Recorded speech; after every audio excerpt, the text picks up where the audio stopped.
आज हम डिस्कस करते हैं कि SEO होता क्या है। अगर हम SEO की बात करें तो मेनली चीज़ यही होती है कि इसके दो कंसेप्ट होते हैं। एक बेसिक कंसेप्ट होता है इसका और एक इसका एडवांस कंसेप्ट होता है। मतलब ये दोनों ही यही टारगेट पे काम करते हैं कि किसी तरह से हम हमारे वेबसाइट के उपयोग को बढ़ा सकें। यानी कि ये हुआ कि ये बिज़नेस और प्रोफेशनल दोनों के अनुसार डिज़ाइन किया होता है। किसी भी वेबसाइट की रैंक को अगर आप बढ़ाना चाहते हैं तो उसमें दो तकनीकें यूज होती है, एक ब्लैक होती है और एक होती है उसको हम लोग बोलते हैं white techniques. Black and white मतलब ब्लैक में आप अनऑथराइज तरीक़ों का यूज करते हैं जिससे आपका जो वेबसाइट की रैंक है वो बढ़ सके, और जो दूसरा जो तरीका है उसमें आप जो है वाइट मेथड का यूज लेते हैं। तो सर्च इंजन आखिर काम कैसे करता है? सबसे पहले आप मार्केट में रिसर्च करते हैं, कंटेंट को रिसर्च करते हैं, सोशल मीडिया को है उसका आप ऑप्टिमाइजेशन को देखते हैं। इन सब चीज़ों के द्वारा आपको पता लगता है कि आखिर ये कैसे काम करेगा। तो कोई भी वेबसाइट का जो प्रोसेस है जिसे हम डिज़ाइन कर रहे हैं, तो हम ये चाहते हैं कि हमारी वेबसाइट जो हाई रैंक प्राप्त कर सके। पूरी SEO जो टॉपिक है उसके अंदर आप इसी बात को समझेंगे कि कैसे हमें वेबसाइट की जो रिक्वेस्ट है या उसकी जो प्रोसेस है या उसकी रैंक जो है उसको हमें बढ़ाना है।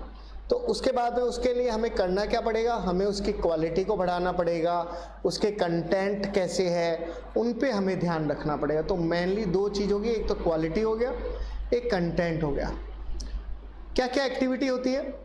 वेबसाइट का एनालिसिस करना पड़ता है, क्लाइंट की आवश्यकताएं देखनी पड़ती हैं, कीवर्ड को सर्च करना पड़ता है, कंटेंट उसमें क्या लिखा हुआ है, वेबसाइट ऑप्टिमाइजेशन, वेबसाइट का ज़्यादा से ज़्यादा उपयोग होना, SEO को सबमिट करना, लिंक को बनाना, रिपोर्टिंग करना। ये सारे टॉपिक ऐसे टॉपिक है जो हम लोग इस पूरी SEO में, मैं जैसे जैसे वीडियो बनाता जाऊंगा उसमें इन सभी चीज़ों को हम लोग शामिल करते जाएंगे।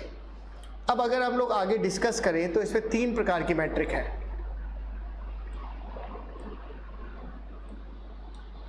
पहला है लिंक, दूसरा है कंटेंट और तीसरा है पेज स्ट्रक्चर। तो 3 पार्ट हो गए, लिंक हो गया, कंटेंट हो गया और पेज स्ट्रक्चर। मतलब लिंक कौन से आप यूज कर रहे हो, अंदर का कंटेंट कौन सा यूज कर रहे हो और पेज का स्ट्रक्चर। इसी के अनुसार जैसे मैंने आपको शुरू में बताया था SEO टेक्निक वाइट हैट होती है, ब्लैक हैट होती है। तो वाइट हैट की अगर आप बात करें तो SEO की कुछ गाइडलाइन होती है। अगर आप उसके अनुसार रैंकिंग को बढ़ाते हैं तो आपके ऊपर कोई दिक्कत भी नहीं आती, आपकी वेबसाइट को ब्लैक लिस्ट भी नहीं किया जा सकता। लेकिन अगर आप ब्लैक हैट का यूज़ करते हैं तो वो एक तरह से अनऑथराइज माना जाता है और इसमें लॉन्ग टर्म इन्वेस्टमेंट जो होता है, आपको लगता है कि यार मुझे तो ये वेबसाइट बहुत लंबे समय तक उपयोग लेनी है, तो आप कभी भी ब्लैक हैट तकनीक का यूज नहीं करते हैं। इसमें इंटरनल लिंकिंग, सोशल मीडिया का यूज करना, गूगल पे ऐड देना, ये सारी चीज़ें आप लोग देखते हैं।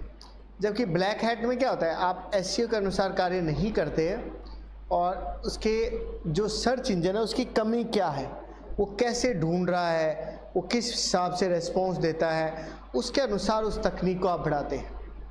तो इसमें वाइट हैट हो गया, एक ब्लैक हैट हो गया। तो वाइट हैट जो है वो सर्च इंजन में क्वालिटी रैंकिंग करता है, ये नहीं लेता है और ये इंडेक्सिंग पर निर्भर नहीं करता है। ये इंडेक्सिंग पर निर्भर करता है तो संभावनाएं जो है वो रहती है कि इंडेक्सिंग मतलब कहाँ आपके पॉइंट्स है जो मेन ज़रूरी है। ये क्वालिटी कंटेंट प्रोवाइड कराता है, अच्छे कंटेंट प्रोवाइड करवाता है। इसको क्वालिटी कंटेंट से कोई मतलब नहीं होता, इसको रैंक बढ़ाने से मतलब होता है। लंबे समय का अगर आप इन्वेस्टमेंट करना चाहते हैं, कम समय में आप इन्वेस्टमेंट करना चाहते हैं, टाइटल है, मेटा टाइप है, बॉडी में कीवर्ड हो गया, उन पे आप लोग फोकस करते हैं। इसमें आप केवल जो आपकी कीवर्ड है, आपको लगता है कि यार ये कीवर्ड बहुत ज़्यादा सर्च किया जाता है, तो आप उसी को बढ़ाते रहते हैं। अब ब्लैक हैट टेक्निक में क्या होता है, कीवर्ड पे आप ध्यान देते हैं, क्लॉकिंग है, हिडन टेक्स्ट, आप छुपा के कोई टेक्स्ट इस तरह से कीवर्ड वाला डाल देते हैं, डोरवे पेजेस होते हैं उनका आप ध्यान रखते हैं, तो बहुत सारी तकनीक है, डुप्लीकेट कंटेंट, पेज को स्वैप करना, लिंक फॉर्म डिज़ाइन करना, URL के हाई चेकिंग को बढ़ाना, ये सारे पॉइंट हैं। एक एक करके अगर हम डिस्कस करें तो सबसे पहला है कीवर्ड स्टफिंग। कीवर्ड स्टफिंग का मतलब होता है कि यदि हम किसी भी वेब पेज में कीवर्ड को एनालिसिस करते हैं, कीवर्ड बढ़ाने में रैंकिंग अपने आप बढ़ जाती है। तो 2 या 4% ही आप बढ़ा सकते हैं। आप ये सोचें कि मैं कीवर्ड बहुत सारे यूज़ करूँगा जिससे मेरे एसईओ की रैंकिंग और बढ़िया हो जाएगी, तो ऐसा नहीं है। कीवर्ड ज़्यादा यूज़ करने से कोई फ़र्क नहीं पड़ेगा, 2 या 4% का ही उसमें फ़र्क पड़ता है। एक चीज़ होती है क्लॉकिंग। क्लॉकिंग का मतलब होता है सेट ऑफ कंटेंट होता है, मतलब विजिटर क्या चाहता है उसको क्लॉकिंग कहते हैं। वो कंटेंट आप बढ़ाते हैं, उसको बोल्ड कर देते हैं, जैसे कि कोई प्राइस आप है या कोई कंटेंट है उसको आप बोल्ड कर देते हैं। कीवर्ड जैसे है यूज़र के अनुसार के जो कीवर्ड है उन पे ध्यान देना। तो कुल मिला के यूज़र पे ध्यान देना ही आपकी क्लॉकिंग कहलाती है। इसी तरह से आप बात करते हैं तो हिडन टेक्स्ट भी होता है, तो सर्च इंजन के द्वारा देखा नहीं जा सकता, तो आप उसको क्या करते हैं, हिडन होता है वो पढ़ा नहीं जा सकता है, तो उस हिडन टेक्स्ट पे आप काम करते हैं। बार बार उसके फ़ॉन्ट के साइज़ को एकदम 0 कर देंगे तो वो शामिल तो होगा नहीं, दिखेगा है नहीं, लेकिन उसके अंदर कीवर्ड होंगे तो वो हमारी वेबसाइट को, जो सर्च इंजन है उसको तो दिखाई देंगे, तो वो आपकी वेबसाइट की जो उपयोगिता है या उसकी रैंक जो है उसको बढ़ा देता है। लेकिन तरीका सही नहीं है, इसीलिए आप इसको ब्लैक हैट में शामिल करते हैं। इसी तरह से डोरवे पेजेस होते हैं, पुअरली रिटर्न पेजेस होते हैं, अधिक से अधिक रिटर्न का उपयोग इसमें लिया जाता है। इसमें हम लिंक में अनरिलेटेड पेज को शामिल करते हैं, मतलब ऐसे पेज होते हैं जो कि इसमें ज़रूरत नहीं होती है, लेकिन आप अपनी वेबसाइट की प्रायोरिटी को बढ़ाने के लिए आप इस प्रकार के पेजेस को क्या कर लेते हैं, शामिल कर लेते हैं। इसी तरह से आर्टिकल स्पिनिंग भी होती है, इसमें हम आर्टिकल का उपयोग लेते हैं। जैसे आपने कोई आर्टिकल लिख दिया, उसकी कॉपी बना ली, या कोई फ्रेश आर्टिकल है वो बार बार आप लगता है कि आपको इस समय अभी जैसे मान लो कोविड चल रहा है तो कोविड से रिलेटेड मैटर आप डालने लग गए। इस तरह से आप आर्टिकल पे मेनली क्या करते हैं, फोकस करते हैं। डुप्लीकेट कंटेंट भी होता है, वेबसाइट में एक ही मैटर है, आपको लग रहा है कि यार ये तो बार बार यूज आएगा, तो आप इसको कॉपी पेस्ट करना शुरू कर देते हैं। पेज की स्वैपिंग भी कर लेते हैं आप, जैसे कि इसको आप बोलते हैं बैट एंड स्विच भी बोलते हैं। इसके अंदर पेज के कंटेंट को बदल जाता है, यूज़र एक पेज से विभिन्न प्रकार के दूसरे पेज की तरफ आप डाइवर्ट कर देते हैं। मतलब जिस पेज को आप क्लिक कर रहे हैं वो पेज ना खुलकर दूसरा पेज खुल जाएगा, जो आपको कंटेंट चाहिए वो कंटेंट आप नहीं देंगे, वो लिंक आप नहीं देंगे और डायरेक्शन आप उसको कोई दूसरी दे देंगे। इसी तरह से लिंक फार्म भी होता है, इसमें आप क्या करते हैं कि आप वेबसाइट, जो बढ़िया वेबसाइट है, जो पॉपुलर वेबसाइट है, जिनको ज़्यादा से ज़्यादा सर्च किया जाता है, उनके लिंक को आप अपने जो फॉर्म है उसके अंदर आप क्या कर लेते हैं, शामिल कर लेते हैं। URL हाईजैकिंग, आप क्या करते हैं, मिस स्पेलिंग का यूज़ करते हैं। आपको लगता है कि विजिटर इस वेबसाइट को ज़्यादा से ज़्यादा यूज़ करता है, तो आप क्या करते हैं, उससे मिलती जुलती वेबसाइट बना लेते हैं, तो भी आपकी जो वेबसाइट है वो ज़्यादा चल सकती है। इम्प्रॉपर यूज ऑफ स्निप्स होते हैं, इसमें हम पेज और हमारा पेज या वेबसाइट से संबंधित नहीं होने पर भी हम उसको हमारे पेज पर क्या कर लेते हैं, यूज कर लेते हैं। ये तो सारे थे तकनीकें ब्लैक हैट के बारे में। इसी तरह से अगर वाइट हैट की बात करते हैं तो कुछ पॉइंट है, जैसे अच्छे कंटेंट यूज़ करने चाहिए, टाइटल, कीवर्ड, मेटा टाइप है उसको तरीके से लिखना चाहिए, ये वाइट हैट के तरीके हैं। इसी तरह से नेविगेशन आसान होना चाहिए, अच्छे साइट की आपकी परफॉर्मेंस बढ़िया होनी चाहिए, क्वालिटी बढ़िया होनी चाहिए, मोबाइल फ्रेंडली होनी चाहिए, तो ये चीज़ें भी आपके जो वेबसाइट है उसको बढ़ा सकती है। तो गूगल में गुड कंटेंट होने चाहिए, सही तरीके से लिखा होना चाहिए, मैटर संबंधित मैटर होना चाहिए ताकि रैंक आपके बढ़ाई जा सके, ह्यूमन विजिटर आपके बढ़ सके। सही तरीके से कोडिंग आपको सही तरीके से करनी चाहिए, टाइटल का, कीवर्ड का, वहाँ पे इंडेक्सिंग का, क्लासिफिकेशन का, इन सब का आपको ध्यान रखना चाहिए। इसी तरह से आप बात करते हैं ईजी ऑफ नेविगेशन, इसका मतलब नेविगेशन जो है वो ईजी होनी चाहिए ताकि किसी भी सूचना को आसानी से प्राप्त किया जा सके। अनअवेलेबल और जो रिलेवेंट नहीं है, ऐसे लिंक जो आपके काम के नहीं हैं, जैसा कि ब्लैक हैट में तो मैं कह रहा था कि आपको वो शामिल कर लेते हैं हम लोग, लेकिन जो आपसे संबंधित नहीं है उसको मत शामिल करें, क्योंकि यूज़र बेफालतू आपसे परेशान होता है। तो आपके धीरे धीरे एक बार ज़रूर आपके परफॉर्मेंस बढ़ जाएगी, लॉन्ग टाइम के लिए बढ़िया इन्वेस्टमेंट नहीं होता है ये।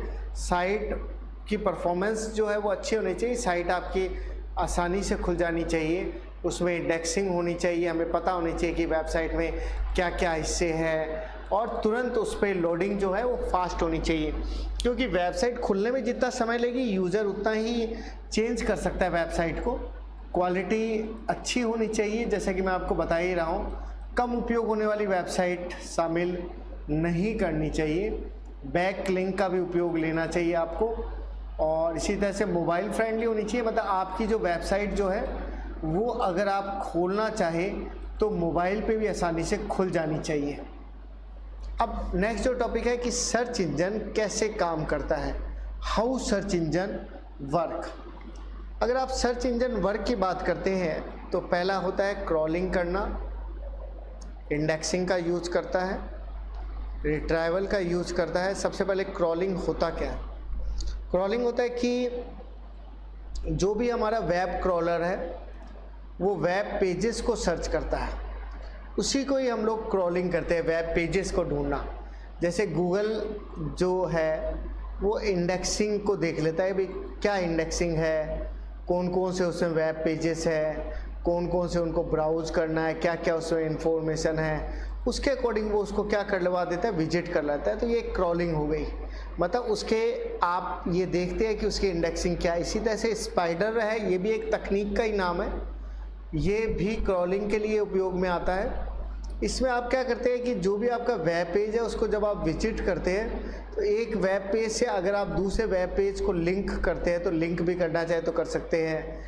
इसके द्वारा URL है, इंडेक्सिंग है, उनको भी आप लोग शामिल कर सकते हैं। तो ये सब चीज़ें हैं। रेगुलर विजिट आप उसको कर सकते हैं, रेगुलर अपडेट कर सकते हैं, तो उससे आपकी क्रॉलिंग जो है बढ़ जाएगी। मतलब रेगुलर अपडेट करते रहो, रेगुलर उसमें डेटा डालते रहो, रेगुलर उसमें इंडेक्सिंग में बदलाव करते रहो। ये सब चीज़ें क्या कहलाती है? क्रॉलिंग कहलाती है।